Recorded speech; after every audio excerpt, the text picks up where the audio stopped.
Hello বন্ধুরা, শুভ সকাল। আসসালামু আলাইকুম। কেমন আছেন আপনারা সবাই? আশা করি ভালো আছেন, সুস্থ আছেন। বন্ধুরা, আজ 3 দিন পর চলে আসলাম আপনাদের মাঝে। একটু আমি ব্যস্ত হয়ে যাচ্ছি, এই জন্য আগে আমি রেগুলার ভিডিও দিতাম।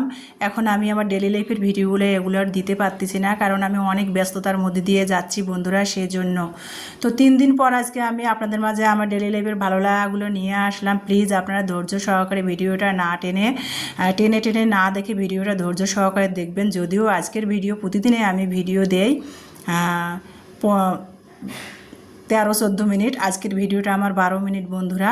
তো প্লিজ ভিডিওটা আমার ধৈর্য সহকারে একটু দেখে নেবেন বন্ধুরা। আর ভিডিওটি দেখার আগে একটা লাইক দিয়ে দিবেন। আর ফুল ভিডিওটা দেখে আপনার মূল্যবান একটা সুন্দর কমেন্ট রেখে যাবেন। কমেন্ট সূত্র ধরে চলে যাব আমি আপনাদের পরিবারে। তো যাই হোক বন্ধুরা, সকালে উঠেই কিন্তু আমি অনেক বকবক করতেছিলাম।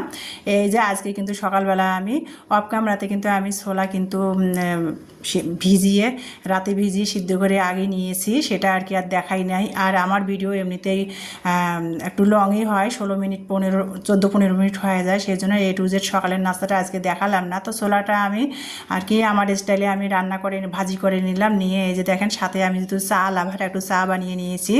তো সকালবেলা আবার যত কিছুই খাই না কেন, একটু চা না খেলে কিন্তু সারাদিনে মনে হয় কিছুই খাই নাই, সকালটা এরকম মনে হয়। তো একটু চাও বানিয়ে নিয়েছি। আর এই যে ছোলা ভাজি, আর এখানে শশা কুচি কাঁচামরিচ কুচি নিয়েছি, সেটা দিয়ে আজকে সকালের নাস্তা খাবো। আর প্রতিদিন না সকালে এক নাস্তা খেতেও কেন জানি ভালো লাগে না, প্রতিদিন রুটি পরোটা এগুলো ভালো লাগে না, সেই জন্য ভাবলাম যে ছোলা ছিল, ছোলা আজকে সকালে নাস্তা খাবো। তো এই যে বন্ধুরা, সকালবেলা ছোলা শশা কুচি কাঁচামরিচ সকালে নাস্তা। আর এই যে দুধ চা। আর মায়ের বাড়ি থেকে অনেকগুলো কলা দিয়েছিল, কাঁচা কলা। তো সেই কলাগুলো আমি এনে না পুরান কাপড় দিয়ে বারান্দায় পেঁচিয়ে একটু রোদের মধ্যে রেখেছিলাম। তো কলাগুলো প্রথমে পাকছিল না, এখন যখন পাকছে কলাগুলো সবগুলো একসাথে পেকে গেছে। তো এতগুলো কলা কিভাবে খাবো সেটাই বুঝতে পারতেছি না। আর আমার মেয়েরা তো খাওয়ার মধ্যেও তো ওরকম পটু না যে খেয়ে শেষ করবে। আর বাসার মধ্যে তো আমরা 3 মা মেয়ে থাকি, তো সেই জন্য ভাবছি যে কলাগুলো তো একসাথে সব পেকে গেলো, এত কলা কিভাবে খেয়ে শেষ করব। তো তারপরে বাড়িওয়ালা ভাইদের কাজের খালাকে আমি 2 হালা কলা দিয়ে দিয়েছি যদিও। আর এগুলো কলা কিন্তু একেবারে ন্যাচারাল এই জন্য গাছে পুক্ত হয়েছে, যেটা বাড়তি হয়, আমরা আঞ্চলিক ভাষা বলি। তো হয়েছে সেই গাছ থেকে কলা পেরে নিয়ে আসা হয়েছে। তো সে কলাগুলো তো কোনো মেডিসিন ছাড়াই আমরা পেকে গেছে। আর দোকান থেকে তো কলা কিনতে গেলে বাজার থেকে সেগুলো তো মেডিসিন দিয়ে কলা পাকায়। তো কলাগুলো কিন্তু এমনি ন্যাচারালভাবে পেকেছে। আর এই কলা তো এমনিতেই খুবই স্বাদ। তো যাই হোক বন্ধুরা, তারপরে এই যে ছোলা শশা কুচি কাঁচামরিচ কুচি সকালে নাস্তা দুধ চা, আর ওই যে সাথে কলা নিলাম। তো মেয়েদের বললাম যে কলা 2টা খেয়ে শেষ করো, কলাগুলো নষ্ট হয়ে যাবে। আর আমার মেয়েদের খাওয়া আবার নিয়ে অনেক চিল্লাচিল্লি করতে হয়। আমি না সবাই ঘরে ঘরে বাচ্চাদের খাওয়া নিয়ে অনেক চিল্লা চেঁচামেচি করতে হয়, সেটা আর আমি না বলি। তো যাই হোক বন্ধুরা, তারপরে এই যে দেখেন, আমি সকালে শশা কুচি মরিচ কুচি দিয়ে ছোলা ভাজি খেয়ে নিচ্ছি। তো এই যে সকালের নাস্তা খাওয়া হয় এগুলো। তারপরে এদিকে মেয়ে চলে যাবে কোচিংয়ে, নাস্তা খাওয়া শেষ, মেয়ে কোচিংয়ে যাচ্ছিল। ওর আবার এই যে উদ্ভাসে তো মেডিকেল কোচিংগুলো করতেছে। তো তারপরে মেয়ে মাঝখানে মন মানসিকতা খারাপ হয়ে গিয়েছিলো, মাঝখানে 1 সপ্তাহ কোচিং যাওয়া বন্ধ করে দিয়েছিল। তো আবার এখন কোচিংয়ে যাচ্ছে, রেগুলার হয়েছে মেয়ে।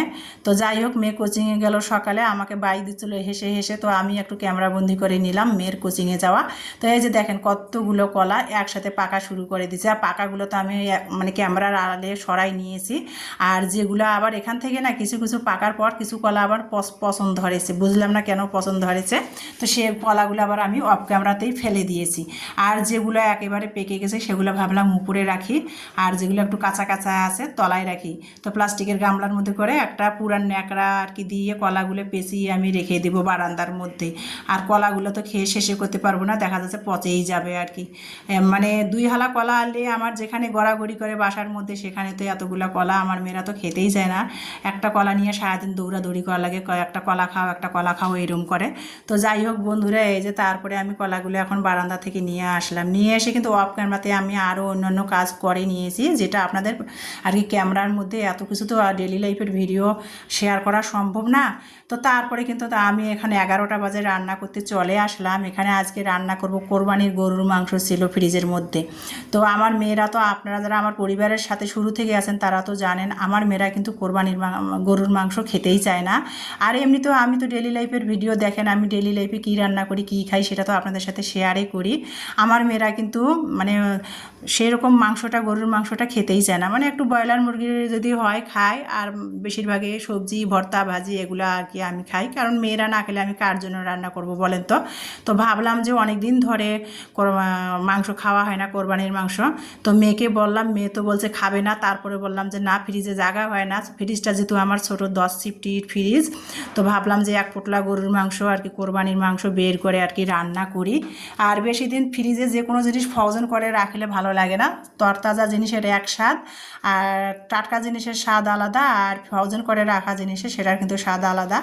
তারপরে এই যে কোরবানির মাংসটা বের করে বরফ ছাড়িয়ে ধুয়ে আমি কিন্তু হাতের সাহায্যে সব মশলা, মানে আমরা রেগুলার যে মশলাগুলো দিয়ে থাকি সেই মশলাগুলো দিয়ে আমি তারপরে কিন্তু গরুর মাংসটা হাতে মেখে নিয়ে, তারপরে আর আমি তো আবার সরিষার তেলের তরকারি খাই, সরিষার তেল দিয়ে হাতে মেখে গরুর মাংসটা বসাই দিলাম প্রেশার কুকারে।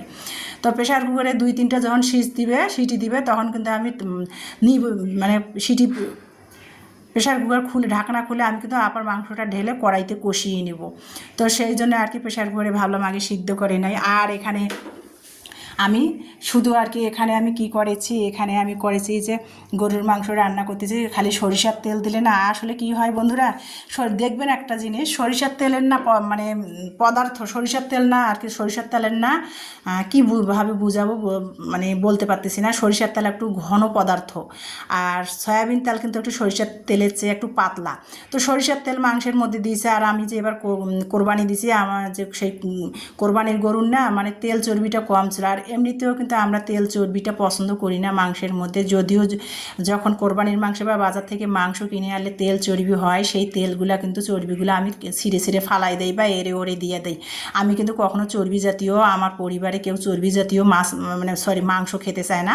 তো যাই হোক, তারপরে কিন্তু তারপরেও মাংসের তেল আলাদা, আর আবার এমনি তেল দিলে আলাদা হয়ে যায় মাংসের কালার। তো তারপরে আর কি খালি সরিষার তেল দিয়ে মাংসের কালারটা ভালো আসতেছিল না, সেই জন্য ভাবলাম যে একটু আমি সয়াবিন তেল দিয়ে দেবো মাংসের মধ্যে। তো অফ ক্যামেরাতে কিন্তু আমি সরিষার তেলের পাশাপাশি সয়াবিন তেলও একটু দিয়ে দিয়েছি, দিয়ে তারপরে কিন্তু প্রেশার করে মাংসটা সিদ্ধ করে আবার একটা কড়াইয়ের মধ্যে মাংসটা সিদ্ধ করা মাংসটা ঢেলে নিয়ে তারপরে কিন্তু আলু দিয়ে মাংসটা আমি কষিয়ে নিয়ে তারপরে রান্না করে নিলাম আর কি। মাংসের যে সিদ্ধ পানিটা ভালো করে কষিয়ে নিয়ে আবার গরম পানি দিয়ে মাংসটা আর কি আমি রান্না করেই নিয়েছি অফ ক্যামেরাতে। A to Z তো আর আপনাদের মাঝে শেয়ার করা সম্ভব না, আর আমি রান্নার চ্যানেলও করি না যে আপনাদের মাঝে শেয়ার করব বন্ধুরা। তো যাই হোক বন্ধুরা, তারপরে রান্না শেষ, ওদিকে চুলার মধ্যে রান্না হচ্ছে, লো হিটে দিয়ে আসছি চুলার জালটা, গ্যাসের চুলার জালটা। এখন আমি ওয়াশরুমে আসলাম যে যেহেতু গোসল করবো দুপুরবেলা, এখন প্রায় 1টা বেজে গেছে, সংসারের অন্যান্য কাজ রান্না বান্না শেষ করে।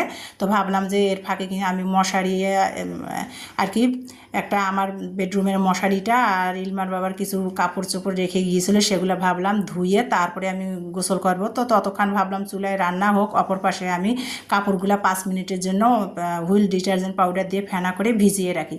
তো চুলায় রান্না বসিয়ে দিয়ে এখানে আমি ওয়াশরুমে আসলাম কাপড়গুলো ভিজানোর জন্য। গোসলের সময় ভাবলাম যে কাপড়গুলো ধুয়ে আমি গোসল করে ফেলবো।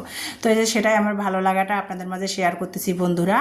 আর বাসায় যারা হাউসওয়াইফ, যাদের বিশেষ করে কেউ হেল্প করার নাই, তাদের কিন্তু আসলে এক হাতে সব কিছু সামলা, মেয়ে মানুষের বিশেষ করে বাজার করা, রান্না করা, সন্তান সংসার সব সামলা আসলে একটু টাফ হয়ে যায়। তাছাড়া তো এখন আবার ছোটো দিন পরে যাচ্ছে, শীতের আমেজ পড়ছে, দিন একটু একটু করে ছোটো হচ্ছে। তো কী করার আর বন্ধুরা, তারপরে এই যে আমি কিন্তু কাপড়গুলো ভিজিয়ে রেখে এই যে তারপরে কিন্তু আমি এগুলো পরিষ্কার করছিলাম না, যেহেতু লেট হয়ে যাচ্ছিলো। আমি এই যে প্লেট বাটিগুলো এখন সব ধুয়ে নিচ্ছি, ধুয়ে নিয়ে তারপরে রান্নাঘরটা পুরো ক্লিন করে তারপরে কিন্তু আমি গোসল করতে যাব। তো সেটাই করতেছি বন্ধুরা, রান্নাবান্না শেষ করার পর সব প্লেট বাটিগুলো ধুয়ে নিচ্ছি। আর আমার ভালো লাগাটা আপনাদের সাথে শেয়ার করতেছি। আর এক হাতে ক্যামেরা ধরে কিন্তু ভিডিও করা অনেক কষ্ট হয়ে যায়। আমার কিন্তু ট্রাইপড আছে, কিন্তু আমি ট্রাইপডে ক্যামেরা রেখে আর কি আমি ভিডিও করতে পারি না, আমার কাছে জানি কেমন লাগে। তবে আমাকে অভ্যাস করতে হবে আর কি ট্রাইপডে ক্যামেরা রেখে ভিডিও করা, তাহলে দেখা যাচ্ছে যে ভিডিওর মান ভালো হবে। অনেকে বলে, আমি যদিও কখনো করি নাই। আমার স্বামী কিন্তু শখ করে আমাকে সবই কিনে দিয়েছে, চ্যানেলটাও কিন্তু আমার স্বামী খুলে দিয়েছে, আমি কিন্তু চ্যানেলটা খুলি নাই। আমার স্বামী শখের বশতে আমার ইলমাকে চ্যানেলটা খুলে দিয়েছিল। তো ইলমা আর কি প্রথমে আর কি শর্ট ভিডিও দিত ওর টিকটক স্টাইলের।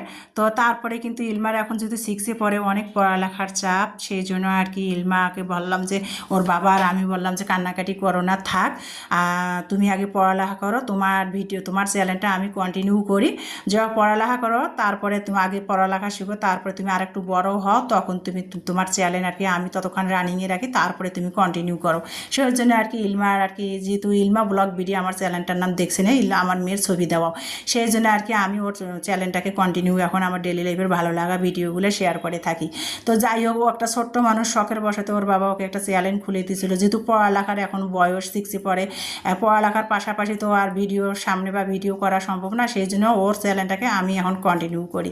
যাই হোক, ছোট্ট মানুষ একটা শখ করে চ্যানেল খুলেছিল বন্ধুরা, সেটাকে তো আর হেলাফেলা করে চ্যানেলটাকে আর কি আমি কোনো কিছু করতে পারি না, এই জন্য রানিংয়ে রাখছি আমার ডেলি লাইফের ভালো লাগা ভিডিওগুলো দিয়ে দিয়ে। তো বন্ধুরা প্লিজ ভিডিওটা দেখতে দেখতে যারা এত দূরে এসেছেন, প্লিজ একটা লাইক দিয়ে ভিডিওটা কন্টিনিউ করবেন, আর যারা এখনও মনে করে লাইক দেন নাই তারা প্লিজ এখনই লাইকটা দিয়ে দেন। আর ভিডিওটি ভালো লাগলে প্লিজ ভিডিও সংক্রান্তে কমেন্ট করবেন, সেই কমেন্টের সূত্র ধরে আবারও বলছে আপনাদের পরিবারে আমি চলে যাব সময় সুযোগ করে, যে একটি বন্ধু হয়ে থাকবো আপনাদের মাঝে। তো যাই হোক, এই যে গরুর মাংসটা আলু দিয়ে ভুনা করেছি, ঝোল কিন্তু রাখি নাই, আর এই যে শশা কুচি আর গতকালকের একটু শাক ভাজি ছিল সেটা, আর এই যে আর কি আমার মেয়েরা তো কাঁচা কলা রান্নাটা পছন্দ করে না, কাঁচা কলার চপ আর কি পছন্দ করে, তো কাঁচা কলার সাথে চপ ভেজে নিয়েছি অফ ক্যামেরাতে, কারণ A to Z রান্নার ভিডিও শেয়ার করলে তো ভিডিও অনেক লং হয়, তাছাড়া আমি তো আর রান্নার চ্যানেল করি না, সেই জন্য বন্ধুরা। তো এই যে দুপুরবেলা খেতে খেতে সংসারের কাজকর্ম সেরে কিন্তু এখন প্রায় বিকেল বাজে 3টা, আর ওই যে বললাম দিন ছোট হয়ে যাচ্ছে, শীতের আমেজ পড়ছে, প্রতিদিনে 1 মিনিট করে দিন ছোট হয়ে আসতেছে, যার ফলে সংসারের সমস্ত কাজ করে কিন্তু গা গোসল দিয়ে নামাজ কালাম একজন হাউসওয়াইফের অনেকটাই টাফ হয়ে যায়, দুপুরের খাবার খেতে খেতে 3টা-4টা বেজে যায়, তার মধ্যে তো এখন আবার ওই যে ভিডিওর সাথে জড়িত, ভিডিও করতে গেলে আলাদা কিন্তু একটা বাড়তি সময় লাগে বন্ধুরা। তো বন্ধুরা দুপুরের ভাত খেতে খেতে আপনাদের মাঝ থেকে বিদায় নিব, সবাই ভালো থাকবেন, সুস্থ থাকবেন, আমার ভিডিওটি দেখার জন্য সবাইকে অসংখ্য অসংখ্য ধন্যবাদ বন্ধুরা। আমার নেক্সট ভিডিও দেখার সবাইকে আমন্ত্রণ জানিয়ে আজকে দুপুরবেলা ভাত খেতে খেতে আপনাদের মাঝ থেকে বিদায় নিব বন্ধুরা। আল্লাহ হাফেজ।